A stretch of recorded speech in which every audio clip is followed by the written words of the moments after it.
bola, bahas bola Suka-suka kita. Oke, hari ini kita mau nge-review match barusan terjadi antara Chelsea dan Arsenal. Match yang digadang-gadang bakal jadi match besar, tapi ternyata sama aja bohong. Match yang sama sekali emang keren, tapi dari kekuatan sama-sama kuat, tapi ya begitulah Chelsea sama-sama tim papan tengah, ya kan? Yang satu papan tengah, yang satu tim yang nggak pernah juara gitu. Gue nggak terima nih. Tim papan tengah loh. Faktanya kan gitu. Bro, tingkat 2 dia selalu. Chelsea baru-baru ini jeleknya cuy. Oh iya. Gak pernah jelek. Iya, Baru bener. musim ini. Susah kalau keras kepalanya kayak fans MU.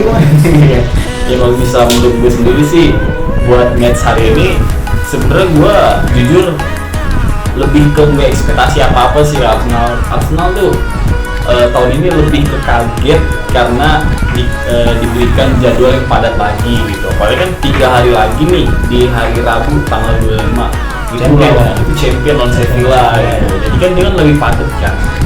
Apalagi juga ada jadwal ini adalah FA Cup, Carabao gitu. Jadi gue nggak berekspektasi tinggi sih gitu. Menurut gue sih memang ini match yang diprediksi banyak orang harusnya menang Arsenal gitu. Tapi kalau buat gue sendiri pun gue tuh nggak pernah meremehkan yang namanya derby.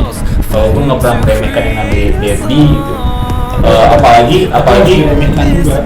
Enggak, remeh. kalau gue lebih ke fans yang realistis gitu. Kalau gue emang udah dari lalu pun Arsenal selalu bersaing sama Chelsea, MU, Liverpool gitu. Itu gue nggak pernah meremehkan bahwa MU lagi mau degradasi pun gue tetap meremehkan gitu. Susah lah banget. Menurut gue buat match kali ini tuh ketat. lumayan Seru. hasil yang ini sih, hasil yang ya emang udah cocok gitu, memang udah Adil. Seri adil. Menurut gue masih adil gitu, dengan di kandang Chelsea gitu, dengan Chelsea yang lagi mau bangkit lagi gitu, dan Arsenal yang kemarin euforia habis menang lawan City gitu. Itu match yang adil gitu. Apalagi Arsenal ini memang kan masih banyak pemain muda gitu, masih kadang mentalnya juga gitu, selebihnya ditinggal abang-abangan Granit Xhaka gitu. Menurut gue ini match masih adil sih ya, meskipun yang banyak prediksi Arsenal menang, tapi gue nggak pernah meremehkan Chelsea. Kalau misalnya menurut lu gimana gitu? Kalau lu bilang kaget sama jatuh ya, gue nggak setuju sih. Iya, soalnya Arsenal tuh targetnya tahun ini juara ya. Ngelihat dari performa season kemarin udah bagus banget, harusnya mereka siap. Mau jadwalnya padat apapun ya. Iya, mereka juga tahu lah konsekuensinya. Mereka main di Liga Champions, harusnya mereka sadar itu. Ya benar. Iya. Mungkin kalau gue lebih ke ini sih, sebagai fans yang udah biasa lihat Arsenal sering kehabisan bensin kan. Nah gue melihatnya itu kayak lagi-lagi kritik mengenai gimana Arteta tuh cara memanage pemain-pemainnya gitu, gimana supaya pemainnya tuh bisa tetap fit gitu dan tidak sering terlalu dipaksakan buat bermain di setiap match gitu. Contohnya Saka, kayak Odegaard gitu, kayak Jesus gitu. Ini mumpung Jesus masih baik-baik aja nih, gue takutnya Jesus kayak musim lalu lah cedera. Apalagi Saliba tuh musim lalu cedera, Arsenal jadi nggak juara gitu. Gue berharap sih Arteta jadi belajar gitu mengenai cara memanage gitu. Untuk masa Saliba sendiri pun gue tandemnya masih bagus, Tomiyasu juga bisa main tengah, Ben White juga ada center back, masih ada Kiwior gitu, Dan dia harus lebih banyak coba variasi pemain. iya variasi pemain gitu. Kalau menurut fans Chelsea kita belum denger nih gitu, apa dia bakal arogan gimana pemain gitu. Gimana pertandingan tadi? Wah gila, gokil gua. Pertandingan tadi Chelsea ya biasa kan. Chelsea memang pertama kan selalu ngotot, selalu pernah ngasih kontrol, selalu ngasih pressing dengan ya walaupun gol pertamanya penalti ya, itu gol yang itu kalau Hoki lah. Pertama kedua itu hoki lah ya. Enggak, kedua itu wah Fred boy pertama, gol yang kedua itu gol yang sangat tidak masuk akal. Itu hoki kan? Iya, hoki kan? Iya. Mudrik kaget itu. Mudrik kaget, dia mau ngumpat. Gila, Mudrik bisa kayak gitu loh. Itu Mudrik habis gol kayak gitu, kaki gemeter. Iya, Anjir lo, bisa gol kayak gitu. selebrasinya bisa pakai Bellingham loh. Tapi itu bisa jadi pertanda bahaya buat Erling Haaland. Itu udah golin kedua, udah mulai golin kedua. Udah beda 6 gol. Iya, Udah beda 6 gol. hati-hati buat Erling Haaland. Mudrik, emang eksistensi Mudrik tuh emang sebenarnya di atas kertas, cuma karena memang dia berat dari harga dan ya dia udah tahu sendiri lah ke media dia gimana dia, makanya yang bikin performa musim lalu nggak jelek-jelek amat, tapi mentalnya dia yang kekuras kayak gitu menurut gua. Biasa nggak sih pemain mahal yang datang ke Liga Inggris kayak gitu? Pasti semuanya Ekspektasinya berlebihan banget. Iya, apalagi ya lu tahu Chelsea pemain mahal semua rata-rata kan. Tapi kalau Bukan lebih ke mahal sih, kayak dibohongin dari dibohongin. Chelsea itu ditipu ya. bukan beli emang ini harga Iya. mahal, emang dibohongin ya. Ditipu pemain ya. Ditipu harga, ditipu market. Ketipu apa Shakhtar Donetsk. Iya, harusnya kan dia si Mudrik ke Arsenal tuh kurang lebih 60 ya, 60. Iya, ditipu Arsenal sama maunya Chelsea. 60. Ya, Arsenal maunya 60, tapi Chelsea masuk langsung 100. Karena Shakhtar maunya 80 kan. Ya, Chelsea masuk 100, tapi nggak 100. Lebih ke antara 70-80, 30-nya itu bonusnya dia kalau misalkan dia dapat Ballon d'Or sama kalau nggak salah Iya, tapi juara Liga Champions. tapi itu 100 udah include sama Iya, itu. tapi kan bonusnya kan nggak mungkin langsung cair. Iya, iya. Dan menurut gua Balik lagi dia dikit doang nih. Kita Menurut gua- review game tadi. Iya, ya benar itu. Wah, kejauhan gitu. Menurut gua Harus dengan kayak permainan Mudrik ya meskipun emang gol gitu. Menurut gua secara permainan masih bagusan Cole Palmer gitu. Iya, karena Palmer tandemnya dia yang Chelsea mengharap banget dari Palmer dengan permainannya dia yang oke. Ya, oke. Karena Palmer pendidikan City kan. Pendidikan City, iya jelas. Nah, abis itu juga buat kayak Malo Gusto gitu, kayak Cucurella gitu, Wah, nggak kayak lewat Thiago itu. Silva itu bagus. Nggak lewat itu si sama Martinelli. Levi Colwill gitu, Martinelli itu bagus. bisa Meskipun ngapa-ngapain. emang kayaknya udah sering kena serangan jadi abis kan ya, tapi menurut gua itu effort yang bagus itu. Sebenarnya udah bagus juga dimasukin Chris James buat nambah defender gitu, tapi emang kan David Orton berkata lain gitu. Dengan datang Leandro Trossard ini si super sub yang bener-bener menjaga. Enggak. Nomor 14, bos. King, itu jimatnya Arsenal itu. Wah, dia nggak percaya jimatnya Arsenal. Gue nggak percaya, gue nggak percaya jimat Itu gimana. titisan Thierry Leandro Henry, Trossard, bos. Emang pure Leandro Trossard. King Nketiah. Leandro Trossard buat jadi super sub itu emang oke. Gue bingung nih. itu golnya itu Nketiah ngapain masuk? golnya Trossard itu malu tuh nggak ngelihat Gara-gara dia fokus cepet. Justru enggak, dia fokus jagain Nketiah bro. Justru Malo Gusto kenapa nggak ngeliat? Karena positioning bagus. Iya, positioning Bisa Trossardnya tahu bagus. kan butuh titik butanya. bola kemana Malo Gusto, iya. dan arah bolanya kemana, iya. Ya, habis itu juga ditambah Arsenal ini banyak melakukan apa ya, blunder-blunder kayak David Raya sempat Ya, blunder itu hampir golin Cole Palmer gitu, meski hampir golin hampir brace gitu. Dan juga sempat banyak itu dari tengah ke merebut gitu. Ya, banyak juga pelanggaran yang memang nggak wasit nggak terlalu melihat apa emang udah Apalagi kayak tadi sangka dari Cucurella ya, gue juga Karena si wasitnya nggak mau lihat VAR gitu, nggak mau lihat VAR ya. tapi dia nggak tahu, tapi lebih memilih ke penalti. Gue juga sih. Gue pikir kan juga ya emang brutal dong itu kaki. Oke, sekarang kalau misalnya secara overall sih, gue secara overall gitu, gue menilai ya pada match kali ini permainan Chelsea oke lah buat counter attack dan bertahan. bagus. Dan buat Chelsea Arsenal, bagus. buat Arsenal sendiri ini tuh masih kayak masih belajar lagi sih. harus belajar lagi, buat jam terbang lagi buat pemain-pemainnya di jadwal yang padat ini. Kayak Odegaard gitu, permainan menurut gue masih kurang kelihatan gitu. Kalau menurut gue emang Arsenal kalau dilawan mereka kaget. Kalau Karena keseringan mereka tuh megang bola, lawannya yang main ini kan. yang main bertahan, Iya, bertahan, ya. bener-bener apalagi Jadi Odegaard banget. Iya, Odegaard tuh bebas. Makanya lu lihat pas babak kedua Arsenal tuh lebih bagus gitu megang Iya. bolanya. Apalagi pas masuknya pemain-pemain baru ya, kayak Karena kalau gue lihat ya Arsenal kalau dilawan balik kaget mereka. Agak bingung, dia juga bingung, dengan apa Chelsea sisi kiri dan sisi kanan ini kan cepat semua kan. Iya. Sterling, Mudryk cepat semua dibandingkan Arsenal yang memang sama-sama cepat tapi dari dua center back kiri kanan Chelsea bisa nutup pergerakan. Nah mereka. itu bedanya itu dua wingback ya. Kalau Ya. Arsenal lebih ke depan dan si Zinchenko ini lebih ke inverted fullback. Ya, Nah kalau Chelsea ini dua-dua stay di belakang. Ya. Itu yang menurut gue jadi kantornya Arsenal itu. Dan menurut gue buat pergerakan Palmer itu lebih merepotkan. Kalau Sterling ini yang gue lihat perannya lebih ke memancing Dia emosi, ya, dia nusuk. memancing emosi. Enggak, gue nggak setuju nusuk, lebih ke memancing emosi, konsentrasi, diving lah, ya. memancing emosi itu Sterling. Tapi overall menurut gue ini sebuah keuntungan lah buat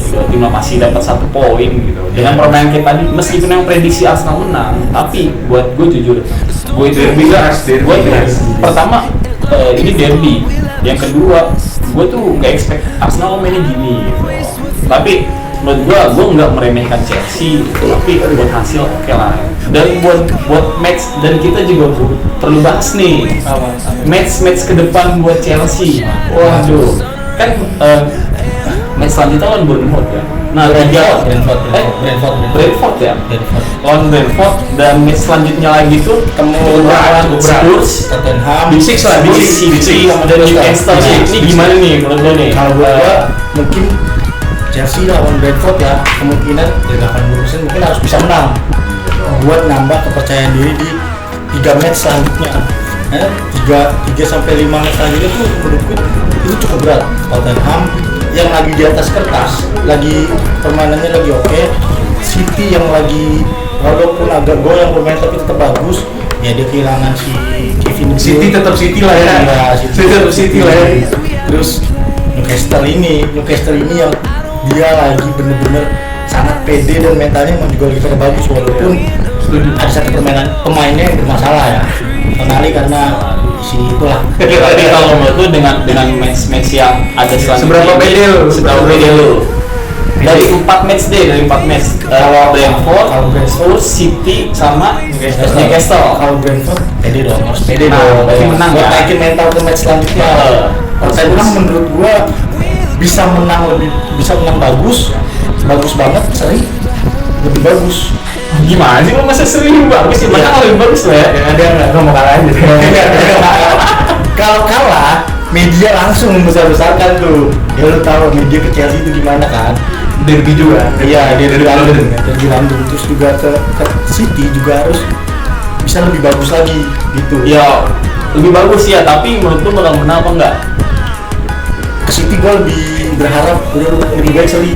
Tapi prediksi lu berharap seri, tapi lu kemungkinan berarti lebih mengunggulkan City. Enggak. tetap Chelsea. Realistis lah, jangan Ini dinamakan dibutakan oleh cinta. Iya. Tuh, nggak mau menerima fakta. Gitu. Gue aja pun pas Arsenal melawan City, gue masih berpikir, Arsenal udah kalah nih. Gitu. Meskipun di kalkulator plus selalu. Iya, ya kalau misalnya dia itu, ya menang kita bisa menyimpulkan dibutakan cinta. Tapi nggak apa, itu kan pendapat ya. Buat match lagi lawan Newcastle gimana? Newcastle di pertandingan harus menang. Jadi lu beranggapan 4 match ini bakal menang semua? Enggak juga. Harapannya dia menang. Harapan gue ingin menang. Oke, supaya bisa masuk ke Liga Champions. Ya, ini kita simpulkan. Dia tuh masih nggak berani prediksi. Dia coba berharap menang gitu. Gue nggak berani prediksi karena Chelsea masih ditinggal beberapa pemainnya masih pada pemulihan semua. Kita lihat aja dengan masuknya Nicholas Jackson di babak kedua aja gak ngaruh-ngaruh banget itu loh. Tadi di match tadi gak ngaruh-ngaruh banget. Berarti Chelsea ini harus seenggaknya seri, menurutku seri itu udah lebih jauh lebih bagus. Kalau menang bagus gitu. Kalau menang bagus, kalau seri lebih bagus. Iyalah. Ya berarti balik. Seri bagus, menang lebih bagus. Enggak, seri lebih bagus supaya kalau menang bagus artinya bonus menang buat gua. Buat Chelsea ini menurutku karena lagi di bawah. Ya, lagi di bawah kan, lagi di bawah. Seri jauh lebih bagus supaya pelan-pelan. Berarti kenapa bisa seri harusnya ditingkatin lagi dari permainannya, dari statistik dan taktik-taktiknya Pochettino ini.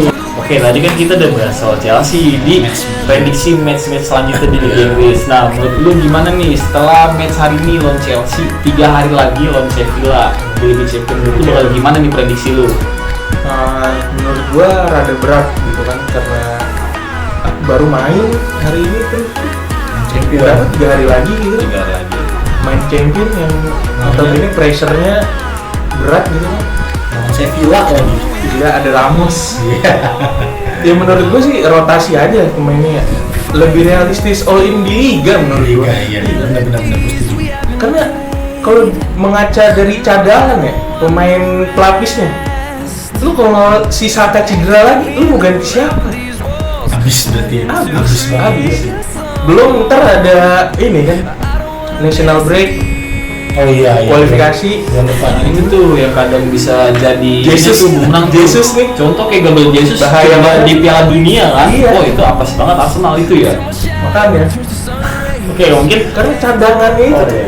kagak apa ya cadangannya ya lu lah ya karena lu kalau Jesus cedera lu mau mainin jimat kemarin ngomong tuh ngambilin tiring kayak dia. iya tiring kayak dia King Inggris ya nggak mungkin Ya, mungkin kalau dari gue sendiri sih, jadi gimana nih? gue prediksi soal Arsenal itu ya minimal sih ya harus tetap lolos di grup Ya. gitu. Iya, Karena lolos grup mah mengingat wajib di lah ya. ada Sevilla, Lens, PSV gitu. Iya. Harusnya tetap lolos seberat-beratnya gitu. Kalau gue sih mematok minimal di atas 16 besar lah gitu. Nggak boleh di 16 besar, di atas 16 besar minimal gitu.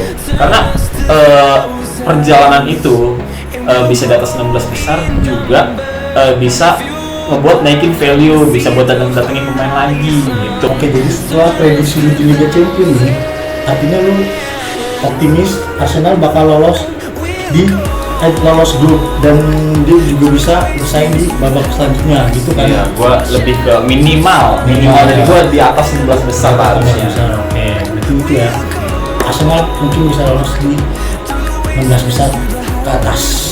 Ya, minimal ya. Sekarang ini menurut lu nih, menurut kita bertiga, Arsenal Chelsea bakal lolos di peringkat berapa di Premier League ini? Oh, maksudnya bakal di peringkat berapa ya? Chelsea akhir season Ya, Akhir ada musim season. ini nanti. Menurut lu gimana? Kalau lu gimana? gue sih pengennya juara ya tahun ini karena ekspektasinya Ekspektasi iya. ya. Kenapa udah juga? ngalahin City ya kan tahun ini kompetitor juga lagi jelek. Iya, benar. Kurang apa lagi tuh? Buat Chelsea peringkat berapa kalau kata lu? Chelsea 65 udah harus bersyukur Ya, ya. gue senang lah gua. Kalau lu gimana? Kalau gua Arsenal 2 sih. Dua. Kalau juara menurut gua nggak mungkin. Dua Chelsea ya di bawah. Yang juara siapa kata lu? Gua City. Tetap City. Tergantung ya kalau si De Bruyne kakinya patah gitu. Tapi kalau Tottenham nggak mungkin. Nggak mungkin. Biarin aja itu apa kabinet kalah debu. Ya, kita kasih. Kalau Chelsea menurut gue ya sama kayak dia. Chelsea bisa masuk ke Liga, Conference League dan Europa League. Ya malam Jumat kali Ya. Conference League. Ada yang kurang. MU boleh berapa? Ya nggak usah. Kita apa biar para ini dari teman-temannya yang komen di bawah MU maunya peringkat berapa? MU bakal di peringkat berapa? Iya. Oke, fans MU komen. Iya. Lanjut. Kan Chelsea udah dapat Champion dan Europa League. Semoga bisa dapat satu piala ini kalau bisa. Jadi biar lengkap gitu. Biar lengkap kalau dulu. Prediksi lu ada di peringkat 7. 6 aja lah. 6 kan Eropa ya? Enggak. 5 itu Europa. Eropa. 7 dari 7. Tapi 6 juga bersyukur juga. Arsenal peringkat 2. Arsenal peringkat 2. Chelsea antara 5 7 lah. 7. Kalau lu gimana? Kalau gue ya, gue sempat jujur pengen buat prediksi MU. Kasih gue tempat buat prediksi MU. Habis ini. Ayo Chelsea Arsenal dulu ya. Arsenal dulu. Buat Arsenal, gue berpikir bakal di peringkat 3 sih kalau gue. Enggak. Alasannya Masuk akal. Soalnya kenapa gitu? Dia itu masih belum menemukan konsistensi. Ya. Itu 3 aja gue udah bagus, jujur. Apalagi juara. Penurunan. Alhamdulillah. Penurunan dong kalau peringkat 3. Soalnya gini, kenapa gue bisa bilang turun? Soalnya musim ini kompetitornya bener-bener City doang. Sekarang, bener musim lalu City doang. Musim lalu ya. Nah kalau sekarang ada Liverpool yang lagi bantai-bantai mulu. Ada Liverpool. Comeback Prediksi FC. gue makanya gue bilang Arsenal di peringkat 3 gitu, dan satunya ya sama kayak lu sih 6-7 lah ya. enggak satunya City. Satu Kalau City. buat Chelsea itu dia itu bakal di peringkat 6. Kalau gua Chelsea peringkat 6, dan buat MU sendiri masih kekeh dia. Masih kekeh dia. Boleh. Ya ini dia. MU ini adalah raksasa yang apa ya? Ibarat kata ke Indonesia macan Asia yang tertidur. Nah, dia itu macan Inggris yang masih tertidur. Nggak, setan Inggris yang masih tertidur di gua. Nah, gue sih berpikir MU itu cocok kan? Setan di gua. gue pikir MU itu paling minim peringkat 5. Oh, berarti gue di atas Chelsea. Prediksi gua itu 5 tuh bagus banget sebenarnya, tapi gua berharap MU tidur terus. Karena emang setan cocok di gua. Ini ekspektasi tertinggi gua, tapi gua masih menilai oh iya, sorry, MU 5, berarti MU 7, sorry MU 7, karena gua berpikir sekarang Chelsea lebih konsisten gitu. Iya. Meskipun emang pemain MU ini lebih bagus, ada Casemiro, ada Højlund gitu, tapi gua berharap MU tetap tertidur sebagai tim rival, tapi gua tidak meremehkan gitu. Cuman ya balik lagi ke prediksi teman-teman, prediksi MU ada peringkat berapa? Ya, komen. Wajib komen. Tapi ada yang gue sayangkan dari MU, gagal dapet uang Arab. Gagal Malah dapat Arab kan halal. Ini kan setan, nggak cocok setan makan uang halal. masa ya setan pakai sorban? Iya, nggak cocok. Udah. Ya, oke. Mungkin itu adalah prediksi dari kita. Ya, prediksi lu semua gimana nih? Iya. Tulis komen juga, lu boleh apa prediksi lu Arsenal di mana, Chelsea di mana, oke? Siapa yang juara juga? Oke. Ada komen terbaik bakal dapet giveaway dari kita bertiga. Lalu dari dulu kan dari Bertiga aja. Apa aja dulu. komen terbaik bakal dapet giveaway. Komen terbaik. Tiga standing, 1, 2, 3 yang bener. Ada syaratnya. Syaratnya itu dia harus subscribe, nge-like, dan juga nge-share video ini. Komen, dan juga satu lagi jangan lupa follow TikTok kita nih di sini nih, supaya dapat info-info menarik. Oke. Mungkin juga dari Instagram kita, siapa tahu dia nggak senang sama boleh dibacotin, bisa DM aja, bisa Oke, mungkin segitu aja dari kita. Ya. Buat teman-teman juga terus ikutin TikTok kita di YouTube kita, dan jangan lupa ikutin channel bola bahas bola suka-suka kita. Thank you. Thank you Jangan lupa for like, comment, watching. subscribe, and share. Oke, thank you.